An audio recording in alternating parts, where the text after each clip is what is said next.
अब देख रहे हैं लेटेस्ट कानपुर न्यूज। कानपुर नगर के बार एसोसिएशन चुनाव के दौरान की गई हवाई फायरिंग, अधिवक्ता को लगी गोली। बार एसोसिएशन चुनाव के मतदान की प्रक्रिया हुई रद्द, दोबारा होगा कानपुर नगर बार एसोसिएशन चुनाव। कानपुर नगर के बार एसोसिएशन के चुनाव के बाद हुई हवाई फायरिंग में अधिवक्ता को लगी गोली। अधिवक्ता को गंभीर हालत में उर्सला हॉस्पिटल में कराया गया भर्ती, जहां इलाज के दौरान उसकी मृत्यु हो गई। वही प्राप्त जानकारी के अनुसार शताब्दी गेट के बाहर चुनाव निरस्त होने के बाद अधिवक्ता कर रहे थे लाइसेंसी रिवॉल्वर से हवाई फायरिंग। उसी दौरान अधिवक्ता गौतम दत्त को लगी थी गोली। कई थानों की पुलिस फोर्स और आला अधिकारी पहुंचे उर्सला हॉस्पिटल। क्या हुआ था? सर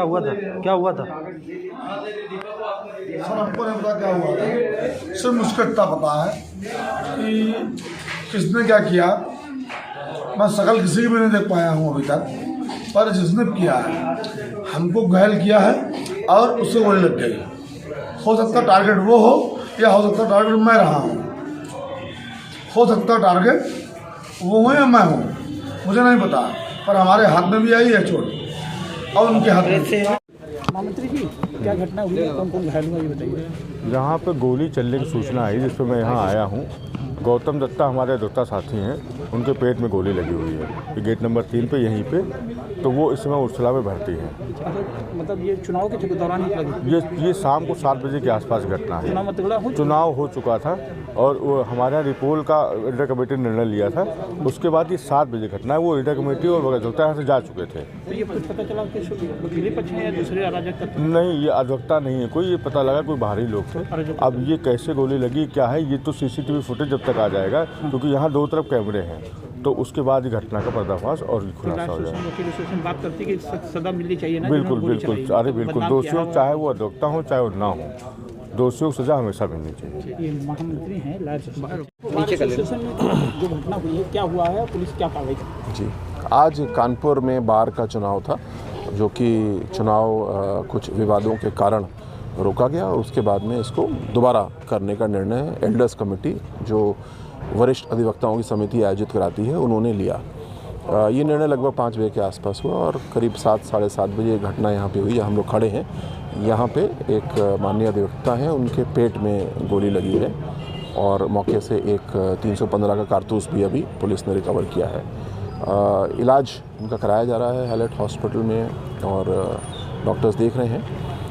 यहाँ पे मौके पे जो अभी तक जानकारी हम लोग को आ रही है कि जो इलेक्शन अंदर हो रहा था उससे कोई सीधा संपर्क इस बात का अभी तक नहीं मिला है। अभी तक कोई तहरीर भी प्राप्त नहीं हुई। जैसे इसकी शिकायत प्राप्त होती है, जो दोषी हैं उनके विरुद्ध कार्रवाई की जाएगी। घायल ने कुछ बताया किसने मारा गोली, पता होगा? जी, ये बयान अभी कुछ चश्मदीद गवाह हम लोग को मिले हैं जो मजरूब हैं, उनसे भी बातचीत हो रही है और जैसे ही तहरीर प्राप्त होती है उसके आधार पर कार्रवाई होगी। फिलहाल यहाँ पर शांति है, लॉ एंड ऑर्डर कोई समस्या नहीं है और पुनः जब चुनाव कराया जाएगा तो इस बार और ज़्यादा नियमों का पालन कराया जाएगा। इस बार जो चुनाव है, जैसी हमारी जानकारी है कि इसमें यह व्यवस्था थी कि एल्डर्स कमेटी और अधिवक्ताओं द्वारा स्वयं ही कचहरी के अंदर की व्यवस्था की गई थी। सो दिन की व्यवस्था में कुछ अव्यवस्था हुई है, जिसकी वजह से रीपोल का निर्णय लिया गया और शाम की ये घटना है जो कि अभी क्लियर नहीं है कि उसकी वजह से है कोई और कारण है। बट जो भी हो, दोनों ही परिस्थिति में हमको दोबारा जब रीपोल होगा या री-इलेक्शन का बोलें तो बहुत ही अच्छी व्यवस्था करनी होगी जिसमें कि ऐसी चीज़ ना हो। सर, हर अधिवक्ता कह रहा है कि जो दोषियों पर कड़ी कार्रवाई, लेकिन इसके पहले भी जो चुनाव होते रहे हैं उसमें भी इस तरह की हिंसक घटनाएं होती है, तो क्या मतलब कोई रिपोर्ट भेजेगी शासन को या कड़ी कार्रवाई किस तरह से करेगी? नियम सबके लिए बराबर हैं और कचहरी में जहाँ जो न्याय का मंदिर है वहाँ तो नियमों को पूरी सख्ती से लागू किया जाएगा।